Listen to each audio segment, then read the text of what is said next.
All right, thank you so much. This is Gurpal Singh from Gurpal Education, and today we are going to talk about the next lecture in the series of the videos regarding business environment and international business. So we have already covered a lot of things, and I hope you would have gone through from the previous lectures regarding these two topics. And now this is going to be, I think, the fifth one in that series. And today we are going to talk about the new economic policies which was enshrined in India, which was started or we can say which emerged from the period 1991 1992. From that period, economic policies or the economy of India faced drastic changes, and there was need of new economic policy. So as you have already learned a lot from previous video lectures in which I taught you that India had to change their economic environment from period of 1991 and 1992. This was the basic reason why new economic policy was started, and from then onwards to now onwards, each and everything what we are doing right now, like import, export, privatization, or we can freely move our goods anywhere. This all is happening on the basis of that economic policy. So it gave the major strength to three kinds of uh, we can say these systems regarding new economic policies, and these strength and these arms were liberalization, privatization, and globalization. So in this video lecture we are going to talk about all these things in detail, how these came to fore, why was the need of all these things, what is liberalization, what do we mean by that, what are the different aspects of that, what we have to cover from the point of view of our examination, then what is privatization, what is globalization, their feature, and everything necessary to go through. Okay, so I hope you have got the idea. So in this video lecture we are going to talk about all these things. I hope you would enjoy this video lecture as you have already enjoyed the previous lectures as well. So now I'm just going to share the screen with you. I hope you would enjoy this video lecture a lot. So this is going to be regarding new economic policy. So we have already covered regarding the economic policy measures, okay, in the very first lecture regarding business economic, the internal and external um, business environment. Internal and external business environment was discussed about. And the first part of macro environment, which was covered under the external environment, we have understood regarding the economic policies. Okay, and we have learned in detail regarding fiscal policy and monetary policy, about which the lectures have been delivered to you already, or if not, then these shall be delivered to you as their time comes. Okay, so these things we have already covered. After that, we have a covered topic regarding industrial policy. I have taught you so many times in this in these specific lectures that the new economic policy was framed after 1991. Okay, so when new industrial policy was taken into account, so the new measures regarding changing of our economic structure was decided upon, and its year was 1991 to 1992. Okay, so from then onwards there have been a single policy. Okay, from that time onwards, although time to time on a yearly basis there are so many amendments on a sectoral basis, but we can say that nowadays we are experiencing the economic policy which has given the room for three kind of revolutions, we can say. The first is named as liberalization, the second is privatization, the last one is globalization. So these things we have to study in detail. The first question I am going to answer in this video lecture is why there was need of the new economic policy. The need is very obvious.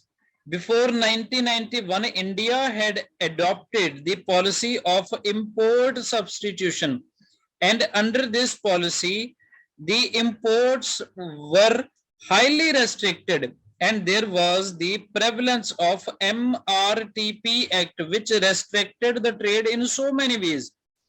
The India was not growing this much because privatization was not enhanced further.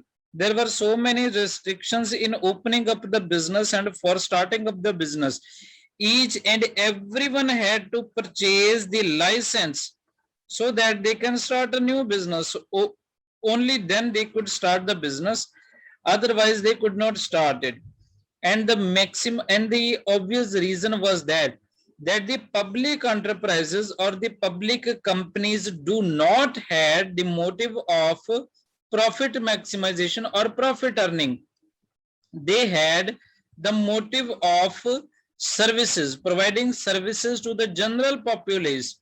So that was the reason that the private entities were not this much growing, and the public and entities were already suffering losses, and India was in huge debts. So there was need of new economic policy and new economic measures so that the privatization could be enhanced further and the public companies could be made out of the situation of non-profit. So we see now what is this, okay? So new economic policy emphasized on LPG, that is liberalization, privatization and globalization. Why there was need of economic policy? Because we suffered with the economic crisis of 1991. This is very famous. Each and every student has to study that. So crisis in India figured out because of inefficient management of Indian economy in 1980s. Revenue generated by government was not adequate enough to meet expenses, obviously. They were resorted to borrowing to pay for its debt and was caught in debt trap. After that, it had so many other causes as well, okay? The government continued spending on a developmental program. They did not have money. They just relied upon debts. Then government was not able to generate sufficient funds such as from the internal sources like taxation. No one at that time was paying huge taxes. Then expenditures on areas like social sector, defense do not provide immediate returns. This was also the reason. Wherever they were spending or investing, they did not provide any kind of sufficient return in the short run. That was also reason government failed to make the revenue generation. Then income from public sector undertaking was also not very high to meet growing expenditure. This was also one of the reason. After that, foreign exchange borrowed from other countries was spent on meeting consumption needs. Okay, consumption need and for repayment of other loans as well. So that's why again there was the overload of debts. And after that, no effort was made to reduce such increased spending. So, and sufficient attention was not given to boost export. Export were also not promoted at that time. So at that time, you can easily see that you can easily make the conclusion by going through these points that there would obviously be the situation of economic crisis. India did not have that much foreign exchange reserve in 1991. So they decided to open up the Indian economy. So what happened? So just read this line. Finally, India approached, obviously they did not have any option. They went to IBRD, okay, one arm of World Bank, like International Bank for Reconstruction and Development, popularly known as World Bank and International Monetary Fund. So Indian government went to these two international institutions and they received a loan of $7 million to manage the crisis at that time. Then what happened? International agencies expected in consideration that India should liberalize and open up its economy so that it can remove the restrictions on a private sector and remove trade restrictions between India and other country. So now by going through this line, you can easily make conclusion that all these things can be happened only on the basis of LPG situation. This is liberalization, privatization, and globalization. Actually, this was suggested by the international agencies, IBRD and IMF. After that, India agreed to condition of these two people, okay, and they just came forth with the new economic policy, and they did a lot of a wide range of economic reforms. What were these measures? The first one, there were two measures needed under the new economic policy. Okay, the first one was stabilization measure. These were the short-run measures. Okay, so that the weaknesses could be corrected that have developed in the balance of payment, and to bring the inflation under control. So these were stabilization measures under the new economic policy suggested by the government. Okay, so the first measure by which the country could be made out of the crisis situation were known as stabilization measure. The second were the structural reforms. Under structural reforms, LPG came out. Okay, so these are long-term measures. They aimed at improving efficiency of economy and increasing international competitiveness. So by removing the rigidities in various segments of the Indian economy. How it happened? Structural reforms could be done in three ways. The first way was liberalization, second privatization, third globalization. Under liberalization, so many measures were adopted by the government. I am going to tell you how this happened. So liberalization had the aim to put an end to those restrictions which became a major hindrance in growth and development of various sectors.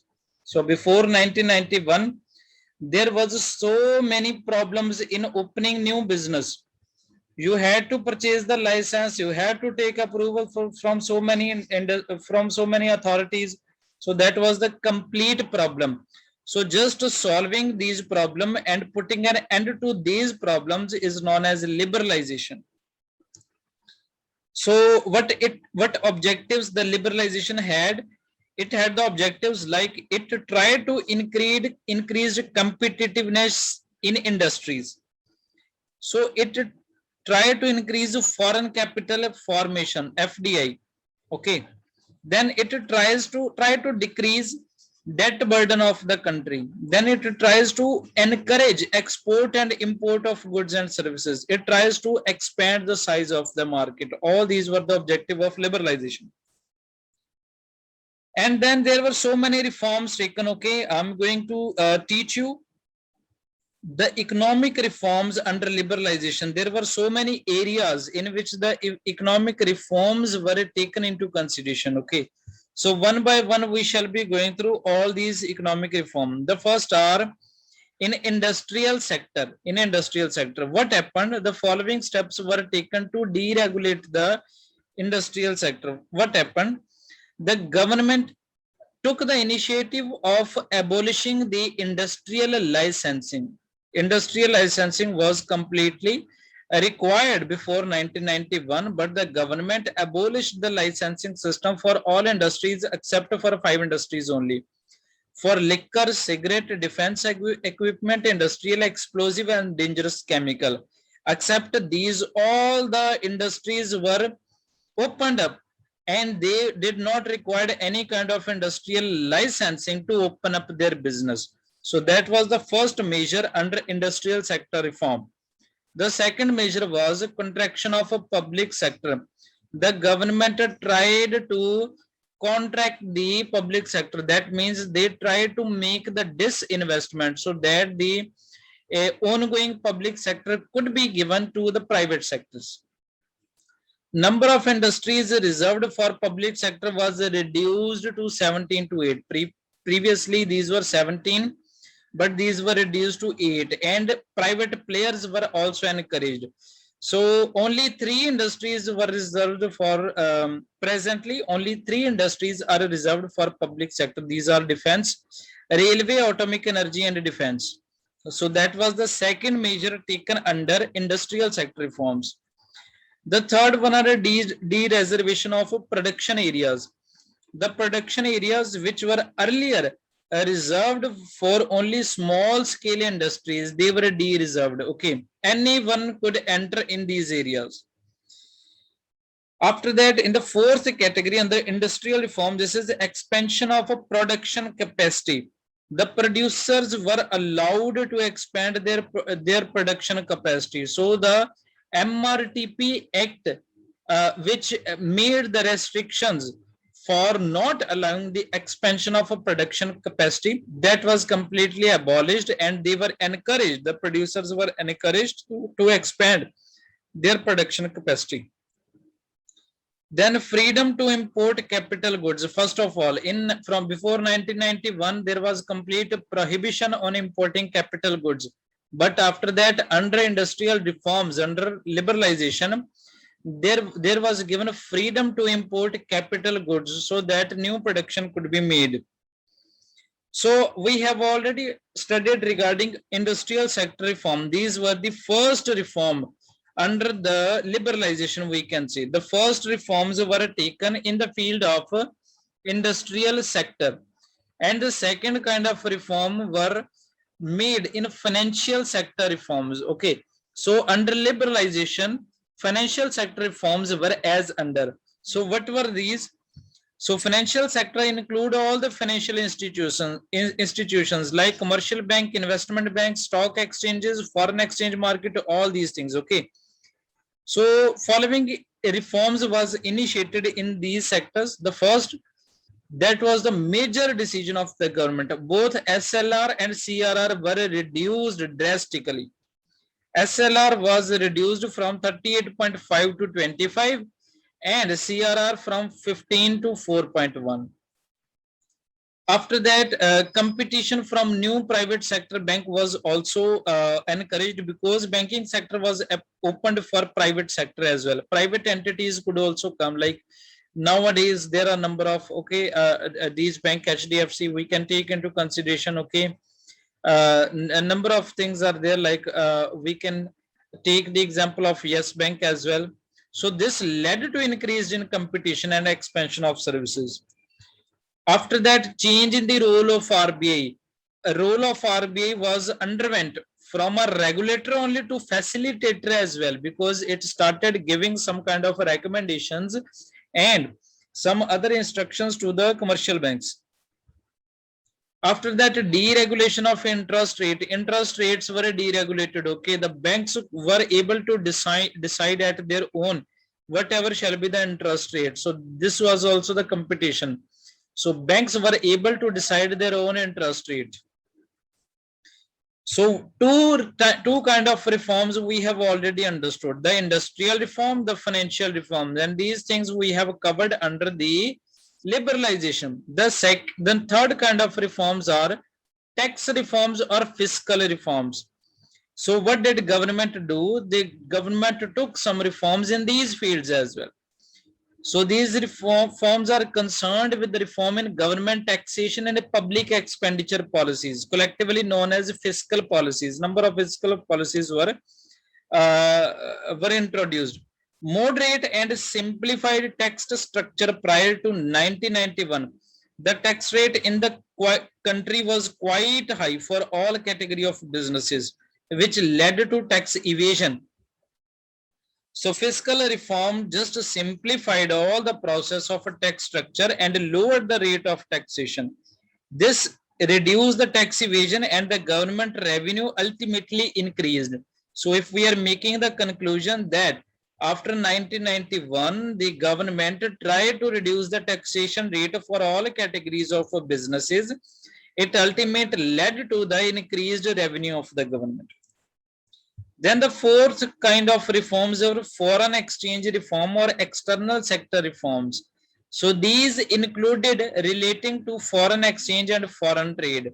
So the following initiatives were taken. Okay, the first was a devaluation of rupee. Rupee was devalued. Okay, so in comparison of dollar, the rupee was devalued. It was devalued in a way so that it could be made competitive again. So devaluation simply falls simply implies a fall in value rupee against some foreign currency, and that was obviously the dollar. In 1991, the rupee was devalued to increase countries' export and discourage imports. Some other measures were import quotas was there, but it was abolished. Policy of import licensing was abolished. Import duty was reduced. Export duty was completely withdrawn. All these measures were taken into consideration under the head of liberalization. So now you can see, you can feel that under liberalization, government took the decision regarding industries as well, then financial sector as well, then we can see the foreign sector as well. Okay, so these kind of measures government took in the field of taxation as well. So these measures were taken by the government, and it ultimately led to the increased revenue for the government. Okay, so this is why it is said that the liberalization changed our Indian economy drastically, and this was not the only policy measure. The second policy measure was privatization. Privatization simply means, I have already taught you under the head of liberalization, that the government sectors which were earlier 17, these were reduced to 8. Okay, that means government opened up the industrial sector for private investment as well. So government told the private entities or enterprises that they should also invest in the market. So privatization was given greater enhancement. So it refers to giving greater role to private sector, thereby reducing the role of a public sector. Okay, so what does it do? So government try to convert its companies into private sector. They can convert this in two way only. The first, by the withdrawal of a government from ownership and management of a public sector enterprises. Suppose if the government is holding 51% stake in a company, this company is known as a government company, but the government try to reduce their stake and give this stake to the private entities. And the second method of conversion of public companies into private companies, obviously the method of disinvestment, in which the government sells the public companies to the private enterprises. Then there are some forms of privatization. Okay, these we have to understand. The first is a denationalization. When government 100%, when 100% government ownership of a productive asset is transferred to public area, this is known as denationalization. It is also known as strategic sale. The second is partial privatization. When less than 100% or more than 50% ownership is transferred, this is known as partial privatization. In this situation, private sector can claim possesses substantial autonomy in its functioning. So this is known as partial privatization. Then deficit privatization or token privatization. When the government invests its share to the extent of 5 to 10% only to meet the deficits in the budget only, this is known as a deficit privatization or a token privatization. So this is all about that. So now we have to study regarding some objective, why the privatization was taken into account. Okay, so that first of all, so that the financial condition of a government could be improved, because public sector enterprises were not earning that much revenue that could serve the expenditure of the government. The second reason is raising funds through disinvestment. This was also the reason. Reducing workload of a public sector. This was also the reason. Then increasing efficiency of a government undertaking. This was also one of the reasons. There are some other reasons as well. So that the customers can get better goods and services. So that there can be healthy competition within economy. So that there could be the more way for foreign direct investment. So all these measures, for all these reasons, the privatization was bring forth in our country. So if we move further, these things we have included under privatization. The only reason being, we have experienced at least 2 times about these things. The questions were asked. Okay, the government rewarded some of the companies with new names. These are known as Navratnas and public enterprises policies. Okay, I'm going to tell their names. These were asked once or 2 times. Okay, in order to improve efficiency, infuse professionalism, and enable to compete more effectively in the liberalized global environment, the government identifies the public sector undertakings and declare them as Maharatna, Navaratna, and Mini Navaratnas. I'm going to tell about these now. Okay, so they were given a greater managerial and operational autonomy in taking various decisions and to run the company effectively and increase their profit. They were given greater autonomy. Okay, so greater operational, financial, managerial autonomy has also been granted for to profit making enterprises referred to as mini ratnas as well. So there have been some of the companies identified by the government which they thought could do better, so they were rewarded with new names. So these are like, okay, so under these categories we can simply say that about 90 public enterprises were designated with different status. So some of the few examples are as follows. Like Maharatna is Indian Oil Corporation Limited, Steel Authority of India Limited. They were given name of Maharatnas. Navaratnas, Bharat Heavy Electricals Limited and Mahanagar Telephone Nigam Limited. Then the last one is Mini Navaratna. This was Bharat Sanchar Nigam Limited and Airport Authority of India. So these were all covered under this these specific names. Okay, so I think it is much more than needed for study regarding the privatization. You all know and you have already covered. If something is left already, you shall be given with the PDF notes as well. So last thing, so these were not the two measures for opening up the Indian economy. The first we studied liberalization and second we have studied privatization. But how can our country be opened up as a trade with foreign countries? So this can happen only with the third arm. The third arm or the third length was globalization.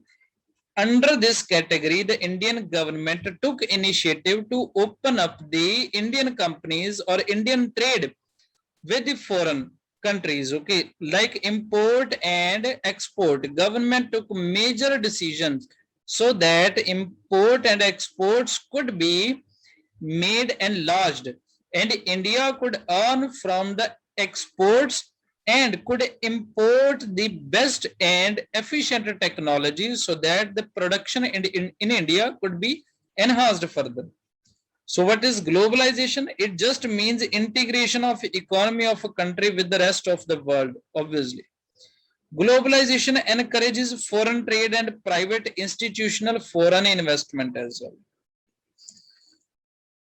So it attempts to establish links in such a way that the happening in India can be in need by event happening miles away. So whatever we are producing here, it could be needed somewhere else. What somewhere else is being produced could be needed in India. So all these things can be made sure only with the help of a globalization.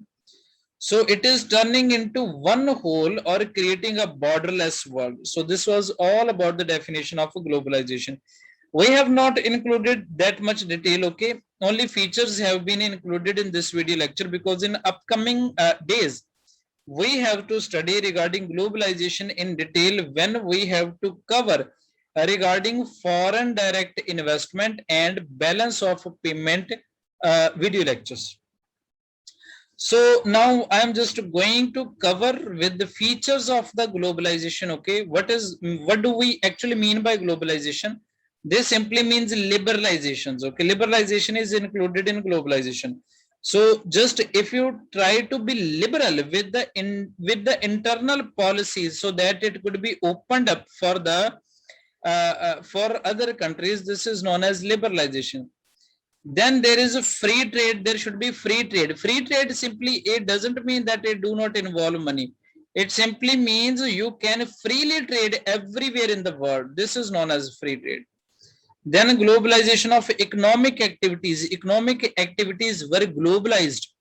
What are economic activities? Like monetary activities or physical activities like foreign exchange, forex market. So these were economic activities. These were also globalized. Then liberalization of import export system. Okay, EXIM policy, export import policy, is introduced in India after 5 years. Okay, with the interval of in the interval of 5 years, this is introduced, and it always tries to relax some kind of restrictions on import and exports, and they try to liberalize that. This is also the feature of globalization. Then obviously privatization, private entities are there. Okay, nowadays you can experience that it's not the public enterprises who are making who are generating the revenue from the exports, but these are the private entities. Like of the very obvious names um, are names of the big MNCs. We can say like Reliance, okay, Reliance and some companies of these sorts. Okay, so they are generating more revenue in from exporting their products. Okay, so privatization is being encouraged so that globalization could further be increased. Then increased collaboration, we can say that there is the increased collaboration. Nowadays we shall study regarding NAFTA, NAFTA, then SAFTA, then EU, European Union. So these all are collaboration of different nations so that the free trade or the trade outside the boundary of a country could be increased further. And the last are economic reforms. Nowadays, each and every country is making economic reforms. When we talk about economic reforms, that simply means introducing the new economic policy so that the relaxations could be given to the existing trade, so that there are no trade barriers, but there is the cooperative kind of system in which the trade can exist. So in all this video lecture, we have talked about the three main elements of new economic policy. If we are making the conclusion, we have studied regarding economic crisis. I have taught you it's a historical perspective. After that, what were causes of economic crisis, and after that, why and how the new economic policy emerged, and after that, what were the measures adopted in the new economic policy. Then these were two, okay, stabilization and structural reform. Under structural reforms, we have to study three different things. LPG, liberalization, we have studied in detail that it was bring forth in major reforms, major names of reform. These were industrial sector reform. Then after that, it was financial sector reform. After that, it was tax reforms. Then these were foreign exchange reforms. After that, we have studied regarding privatization, conversion, types of privatization, objectives, and navratnas. And finally, we have talked about globalization as well. So by covering this, I think a lot of things, I think 5 to 6 lectures have already been delivered regarding business economics that are going to be provided to you as and when their time comes. So thank you so much for joining me. If next lecture is taken, we shall be informing you as soon as possible. This is Gurpal Singh from Gurpal Education.